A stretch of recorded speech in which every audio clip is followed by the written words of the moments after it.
जय माता दी। आप सभी पर माँ भगवती की कृपा सदा बनी रहे। अब गुप्त नवरात्रि पर्व समाप्ति की ओर है। आज गुप्त नवरात्रि का 9वां दिन है और आज महाविद्या माँ मातंगी की पूजा का विधान है। गुप्त नवरात्रि में जो लोग भी गुप्त नवरात्रि के पूरे उपवास रखते हैं, उन्हें पूरे 10 दिन की पूजा करके, यानी 10 महाविद्याओं की पूजा करके फिर कन्या पूजन करना चाहिए। और गुप्त नवरात्रि में प्रकट रूप से कन्या पूजन नहीं किया जाता है, यानी कि सबको बताकर, सबको दिखाकर कन्या पूजन भी नहीं किया जाता है।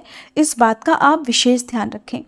वैसे तो आप प्रकट नवरात्रि में अष्टमी या नवमी के दिन कन्या पूजन करते होंगे, लेकिन आपको गुप्त नवरात्रि में 10वें दिन ही जो भी आपको अपने व्रतों का समापन है वो करना चाहिए। उससे पहले व्रतों की समाप्ति आपको नहीं करनी चाहिए।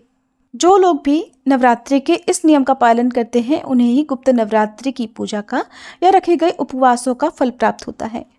10वें दिन महाविद्या कमला देवी की पूजा के साथ ही आप नवरात्रि व्रत का पारणा कर सकते हैं।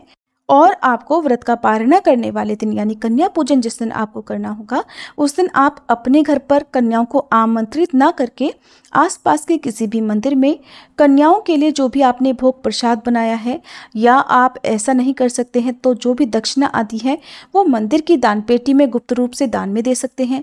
या आसपास की जो छोटी छोटी कन्याएं होती हैं, निर्धन कन्याएं होती हैं, आप उनको भी उनकी जरूरत का सामान, साथ में कोई भी फल या मिठाई गुप्त रूप से दान में दे सकते हैं, ताकि उन्हें भी पता ना चले कि आपने गुप्त नवरात्रि के उपवास रखे हैं।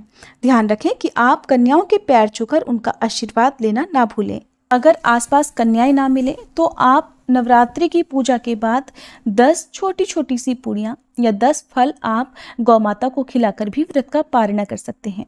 हमारे शास्त्रों में गुप्त नवरात्रि को बहुत ही शुभ और महत्वपूर्ण माना जाता है। कहते हैं कि जो भी मनोकामना आपकी प्रकट नवरात्रि के व्रतों से पूरी नहीं होती, वो मनोकामना यदि सच्चे मन से गुप्त नवरात्रि में पूजा करके प्रार्थना की जाए तो बहुत जल्दी पूर्ण हो जाती है। गुप्त नवरात्रि में रखे गए उपवासों में बहुत शक्ति होती है। जो लोग उपवास रखने में समर्थ नहीं है, वे पूरे 10 दिन तक सभी महाविद्याओं की विधि विधान से पूजा करके व्रत की कथा अवश्य पढ़ें या सुने। 10वें दिन प्रथम महाविद्या से लेकर अंतिम महाविद्या का आपको स्मरण करना चाहिए। पूजा पाठ या रखे गए उपवास में हुई गलतियों के लिए क्षमा याचना करनी चाहिए। गुप्त नवरात्रि के 9वें दिन महाविद्या मातंगी की पूजा का विधान है और माँ मातंगी 10 महाविद्याओं में 9वीं विद्या है। मान्यताओं के अनुसार जो भी व्यक्ति गुप्त नवरात्रि के 9वें दिन महाविद्या मातंगी की पूजा आराधना करता है, उसे सभी प्रकार के सिद्धियों की प्राप्ति हो जाती है। महाविद्या मातंगी अपने भक्तों के सारे कष्टों को दूर कर उन्हें सौभाग्य का आशीर्वाद देती हैं। महाविद्या मातंगी को वाणी और संगीत की अधिष्ठात्री देवी माना जाता है, इसलिए खास तौर पर संगीत से या कला से जुड़े हुए लोगों को महाविद्या मातंगी की पूजा करनी चाहिए। इसके अलावा इन्हें स्तंभन की देवी भी माना जाता है। शास्त्रों के अनुसार महाविद्या मातंगी की पूजा करने से दाम्पत्य जीवन सुखद रहता है। जो भी मनुष्य श्रद्धा पूर्वक इनकी पूजा आराधना करता है, उसे गृहस्थ जीवन के सभी सुख मिलते हैं। महाविद्या मातंगी अपने भक्तों की सभी मनोकामनाओं को पूरा करने का आशीर्वाद देती हैं। महाविद्या मातंगी की पूजा का मंत्र है ओम क्रीं ह्रीं मातंगी क्रीं ह्रीं स्वाहा। सच्चे मन से इस मंत्र का जाप करने से सभी सुखों की प्राप्ति होती है। शास्त्रों के अनुसार मतंग भगवान शिव का ही एक नाम है। भगवान शिव की आदिशक्ति देवी मातंगी हैं। देवी मातंगी का रंग श्याम है। ये अपने मस्तक पर चंद्रमा को धारण करती हैं। मातंगी देवी ने राक्षसों का वध करने के लिए तेजस्वी रूप धारण किया है और महाविद्या मातंगी लाल रंग के वस्त्र धारण करती हैं। इनकी सवारी सिंह है और ये अपने पैरों में लाल पादुका और गले में लाल माला धारण करती हैं। महाविद्या के हाथों में धनुष, बाण, शंख, पास, कटार, छत्र, त्रिशूल, अक्षमाला आदि विराजमान रहते हैं। शास्त्रों में वर्णन मिलता है कि जो भी व्यक्ति पलाश, मल्लिका के फूलों से या बेलपत्रों से माँ मातंगी की पूजा करता है, उसके अंदर आकर्षण और स्तंभन शक्ति का विकास होता है। देवी मातंगी की साधना रात्रि में की जाती है और इनकी पूजा करने के लिए सबसे पहले स्नान करने के बाद लाल रंग के वस्त्र धारण करें। अपने घर में मंदिर के सामने बैठकर या पूजा के कमरे में पश्चिम दिशा की ओर मुंह करके बैठ जाएं। बैठने के लिए हमेशा लाल रंग के ऊनी आसन का प्रयोग करें और अपने सामने लकड़ी की एक चौकी रखें, उस पर गंगा जल छिड़कर शुद्ध कर लें। चौकी पर लाल वस्त्र बिछाएं। माँ मातंगी की साधना में महाविद्या मातंगी की तस्वीर, यंत्र और लाल मूंगे की माला बहुत महत्वपूर्ण होती है। अगर आपके पास ये सभी चीजें उपलब्ध नहीं हैं, तो किसी तांबे की प्लेट में स्वास्तिक बनाएं, उसके ऊपर एक सुपारी स्थापित कर दें और इस सुपारी को ही यंत्र मानकर पूजा कर सकते हैं। अब माँ मातंगी की तस्वीर के सामने शुद्ध घी का दीपक जलाएं और माँ को लाल रंग के पुष्प अर्पित करें। इसके बाद देवी मातंगी के कवच का पाठ करें। देवी मातंगी की साधना करते समय साधक को पूरी श्रद्धा और आस्था के साथ सभी नियमों का पालन करना चाहिए। इस प्रकार सच्चे मन से की गई पूजा से मनुष्य के जीवन से दरिद्रता दूर हो जाती है, दुर्भाग्य सौभाग्य में बदल जाता है और कभी धन की कमी का सामना नहीं करना पड़ता। भक्तों की जैसी मनोकामना हो वो मनोकामना पूरी हो जाती है। सबसे विशेष बात कि महाविद्या मातंगी को जूठन का प्रसाद अर्पित किया जाता है, जूठा भोग लगाया जाता है। एकमात्र महाविद्या मातंगी देवी ही ऐसी देवी हैं जिन्हें जूठा प्रसाद अर्पित किया जाता है। इस बात का ध्यान रखें। आप जो भी माँ को चाहे फल का, मिठाई का, सात्विक भोजन का, फलाहार का भोग लगा रहे हैं, उसे आप किसी भी छोटी कन्या को पहले खिला दें। छोटी कन्या आसपास ना हो तो किसी सुहागिन महिला को आप खिला दें और या फिर आप गौमाता को खिला दें और उसके बाद आप मातंगी देवी को ये भोग प्रसाद अर्पित करें। पौराणिक कथा के अनुसार मतंग ऋषि की पुत्री हैं माता मातंगी। एक बार भगवान विष्णु और उनकी पत्नी लक्ष्मी जी भगवान शिव तथा पार्वती जी से मिलने के लिए उनके निवास स्थान कैलाश शिखर पर गए। भगवान विष्णु अपने साथ कुछ खाने की सामग्री भी लेकर गए और शिव जी को उन्होंने वह सामग्री भेंट कर दी। भगवान शिव तथा पार्वती जी ने भोजन किया, लेकिन कुछ अंश धरती पर गिर गए। उन गिरे हुए भोजन के भागों में से एक श्यामवर्ण वाली दासी ने जन्म लिया, जो मातंगी नाम से विख्यात हुई। अन्य पुराणों में इन्हें मतंग ऋषि की पुत्री के रूप में जन्म लेने के कारण उनका नाम मातंगी पड़ा, ऐसा भी मानते हैं। महाविद्या मातंगी की सबसे पहले आराधना भगवान विष्णु ने की थी। वह भगवान विष्णु जी की आद्य शक्ति भी मानी गई हैं। कहते हैं कि जब भगवान विष्णु द्वारा लाए गए भोजन में से भगवान शिव और माता पार्वती भोजन कर रहे थे, तो उस थाली में से जो भोजन का कुछ अंश धरती पर गिरा था, उसी झूठे अंश से मातंगी देवी का जन्म हुआ था। इसी कारण से माता के इस स्वरूप को हमेशा जूठन का ही भोग लगाया जाता है और इसी कारण से इनका एक नाम उच्छिष्ट मातंगिनी भी पड़ा है, यानी कि जिसे बचे हुए भोजन या झूठे का भोग लगाया जाए। असल में देवी माँ के इस रूप को धारण करने का मूल उद्देश्य ये था कि संसार में जो भी छोटी और निम्न जाति के लोग हैं, उनकी रक्षा हो सके और उन्हें भी सम्मान मिल सके, सामाजिक स्थिति को सुधारा जा सके। क्योंकि एक बार ऐसे ही देवराज इंद्र ने चांडालिनी स्त्रियों को कैलाश पर्वत पर आने से रोक दिया था। हालांकि वह भगवान शिव और माता पार्वती की बहुत बड़ी भक्त थी, लेकिन इस प्रकार जीवन जीने के कारण और चांडालिनी होने के कारण उनको रोका गया था। तब माता ने मातंगी स्वरूप में प्रकट होकर उन्हें अपना संरक्षण प्रदान किया था, उनकी रक्षा की थी और देवराज को दंडित किया था। तब से उन्होंने सभी प्रकार की चांडाल स्त्री शक्ति और शमशान में वास करने वाली ऐसी शक्तियों को अपने अधीन कर लिया और उन्हें जीवन प्रदान किया। उन्हें तंत्र की एक शक्ति के रूप में विकसित किया था। इसी कारण से चांडालिनी शक्तियों को माता के अधीन माना जाता है। माता मातंगी ऐसे स्वरूप का प्रदर्शन करती हैं जिससे हम महावशीकरण की शक्ति प्राप्त करते हैं। मातंगी देवी का स्वरूप माता सरस्वती के समान है, इसलिए माता सरस्वती की पूजा के समान ही भक्तों को लाभ मिलता है। उस व्यक्ति की बुद्धि और विद्या का विकास हो जाता है, उसकी वाणी बहुत मधुर हो जाती है। मातंगी देवी के आशीर्वाद से मनुष्य को कला, संगीत, नृत्य, गायन और ऐसी जितनी भी कलाएं हैं उनमें भी पारंगता हासिल हो जाती है। ये तो थी महाविद्या मातंगी देवी की कथा और पूजा विधि की जानकारी। अब सुनिए माँ सिद्धिदात्री की कथा। माँ सिद्धिदात्री का स्वरूप अत्यंत सौम्य है। ये कमल के आसन पर विराजमान रहती हैं। इनकी 4 भुजाएं हैं। दाहिनी ओर की पहली भुजा में गदा और दूसरी भुजा में चक्र धारण करती हैं। बाईं ओर की भुजाओं में कमल और शंख है। देवता, असुर, गंधर्व, किन्नर और मनुष्य सभी इनकी पूजा करते हैं। अणिमा, महिमा, गरिमा, लघिमा, प्राप्ति, प्राकाम, ईशित्व और वशित्व नाम की इनकी 8 सिद्धियां हैं और ये सभी सिद्धियां माँ सिद्धिदात्री की आराधना करने से और उपवास करने से बड़ी आसानी से प्राप्त की जा सकती हैं।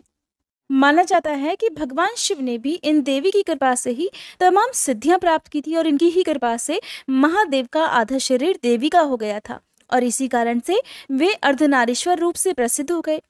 पौराणिक कथा के अनुसार जब सृष्टि के रचयिता भगवान श्री ब्रह्मा जी ने देखा कि जिस ब्रह्मांड की सृष्टि उन्होंने की है उसमें विकास की गति नहीं, उन्होंने देखा कि पशु पक्षी और मनुष्यों की संख्या में भी बढ़ोतरी नहीं हो रही है। कहा जाता है कि तब आकाशवाणी के अनुसार श्री ब्रह्मा जी ने प्रजननी सृष्टि उत्पन्न करने का संकल्प लिया। और श्री ब्रह्मा जी ने जब इस बारे में भगवान विष्णु से पूछा तो उन्होंने महादेव की आराधना करने के लिए कहा। इसके बाद श्री ब्रह्मा जी ने शक्ति के साथ महादेव को संतुष्ट करने के लिए कठिन तपस्या की। ब्रह्मा जी की तपस्या से महादेव अत्यंत संतुष्ट होकर अर्धनारीश्वर रूप धारण करके उनके समीप गए तथा अपने शरीर में स्थित देवी शक्ति के अंश को अलग कर दिया। तब ब्रह्मा जी ने उस परम शक्ति की स्तुति की।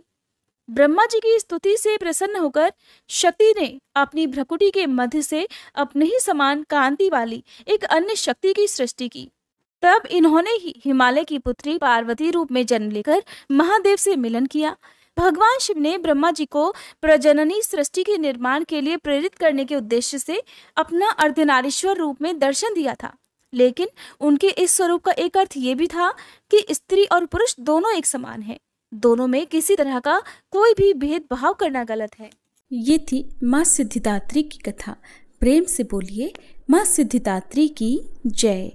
अब सुनिए महिषासुर मर्दिनी स्तोत्र का हिंदी अनुवाद। हे हिमालय राज की पुत्री, हे गिरिजा देवी, विश्व को आनंदित करने वाली देवी, नंदीगणों द्वारा पूजित, गिरिश्रेष्ठ विंध्याचल के शिखर पर निवास करने वाली देवी, अपनी लीला से भगवान श्री विष्णु को प्रसन्न करने वाली, इंद्रदेव के द्वारा नमस्कृत, भगवान नीलकंठ की पत्नी, विश्व में विशाल कुटुंब वाली और विश्व को संपन्नता देने वाली, हे महिषासुर का मर्दन करने वाली भगवती, अपने बालों की लता से आकर्षित करने वाली पर्वत की पुत्री, आपकी जय हो, जय हो, जय हो।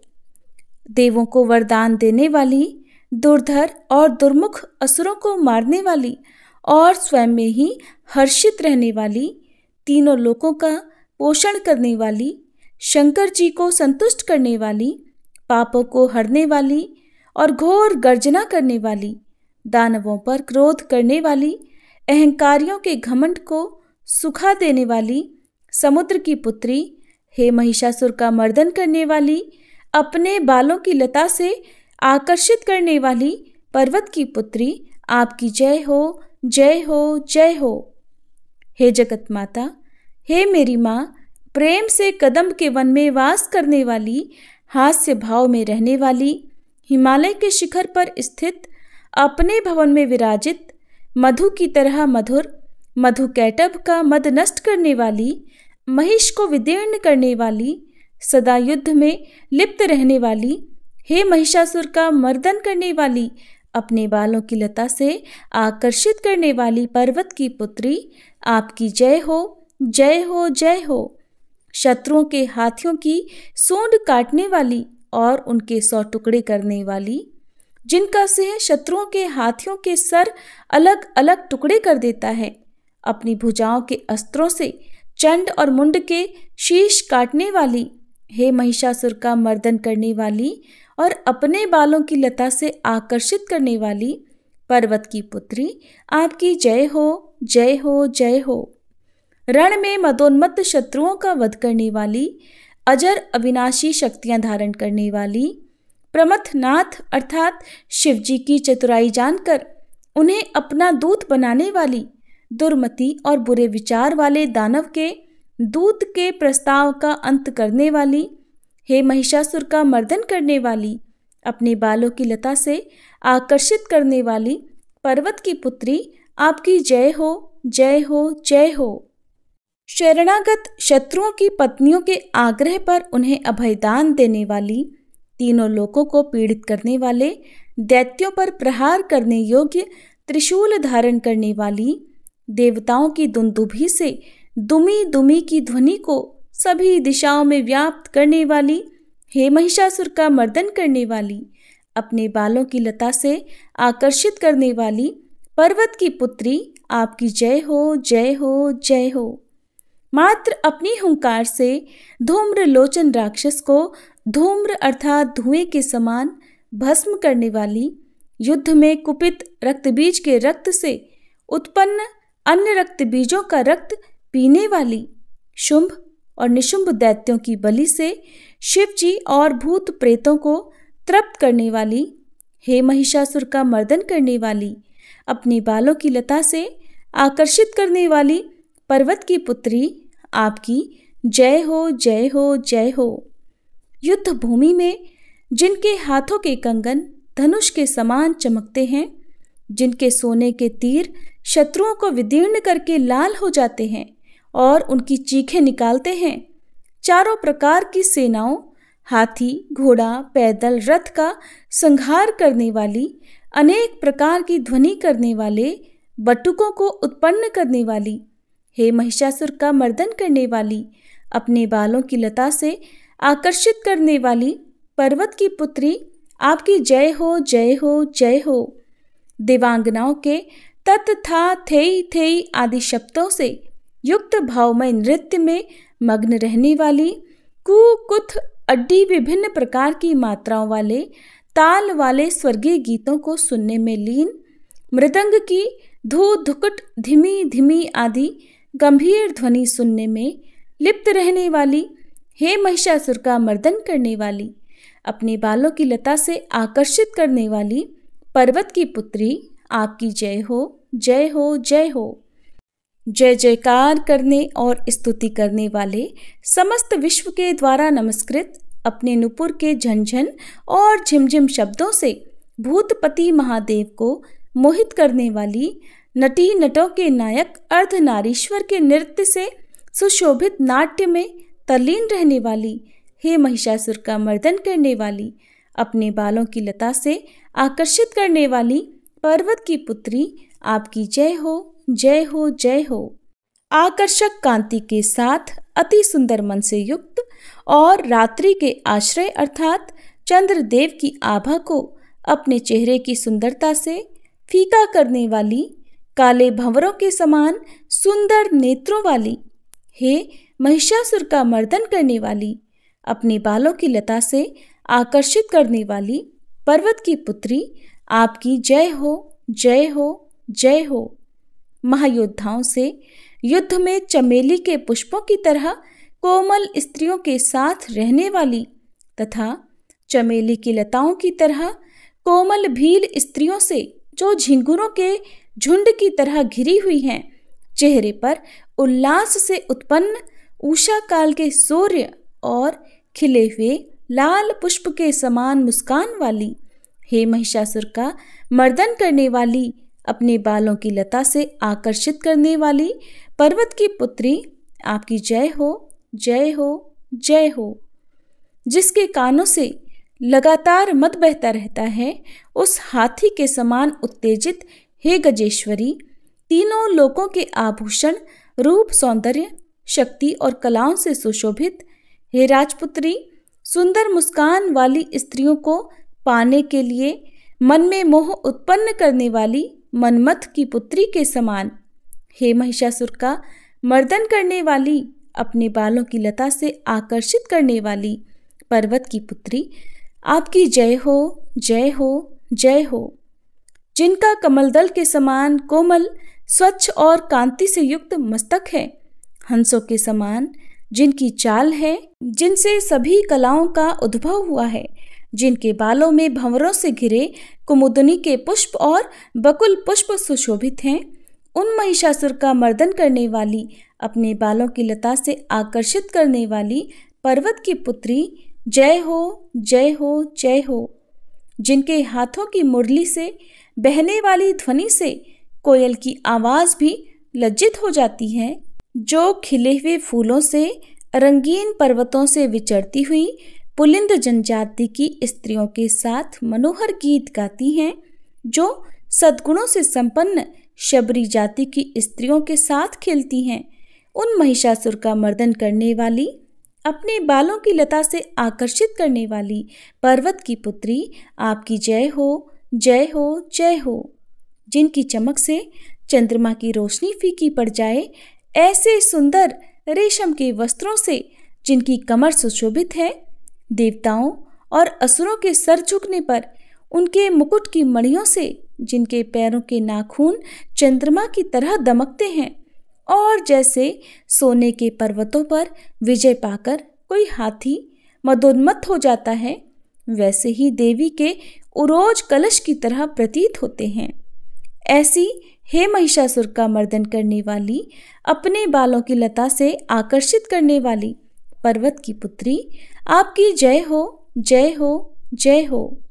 सहस्त्रों दैत्यों के सहस्त्रों हाथों से सहस्त्रों युद्ध जीतने वाली और सहस्त्रों हाथों से पूजित सुर तारक उत्पन्न करने वाली, उसका तारकासुर के साथ युद्ध कराने वाली, राजा सुरथ और समाधि नामक वैश्य की भक्ति से समान रूप से संतुष्ट होने वाली, हे महिषासुर का मर्दन करने वाली, बालों की लता से आकर्षित करने वाली पर्वत की पुत्री, आपकी जय हो, जय हो, जय हो।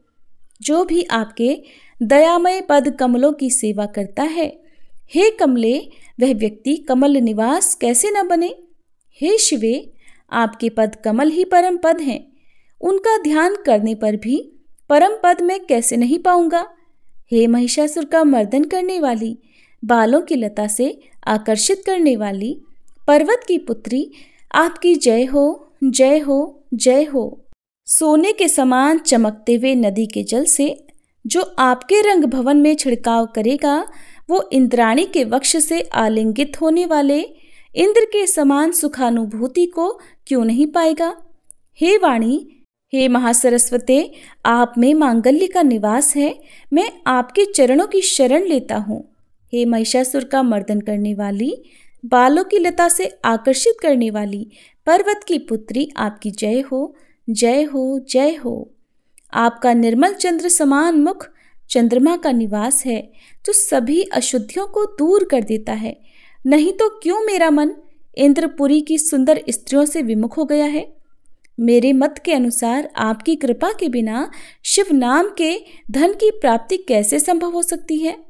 हे महिषासुर का मर्दन करने वाली, बालों की लता से आकर्षित करने वाली पर्वत की पुत्री, आपकी जय हो, जय हो, जय हो। हे दीनों पर दया करने वाली उमा, मुझ पर भी दया कर ही दो। हे जगत जननी, जैसे आप दया की वर्षा करती हो, वैसे ही तीरों की भी वर्षा करती हो, इसलिए इस समय जैसा आपको उचित लगे वैसा करो, मेरे पाप और ताप दूर कर दो। हे महिषासुर का मर्दन करने वाली, बालों की लता से आकर्षित करने वाली पर्वत की पुत्री, आपकी जय हो, जय हो, जय हो। ये थी आज की वीडियो। हमारे चैनल पर हर दिन नवरात्रि की वीडियोस देखने के लिए आप सभी का बहुत बहुत आभार। उम्मीद है हमारे चैनल पर हर दिन अपलोड होने वाली बाकी वीडियोस को भी आप जरूर देखेंगे।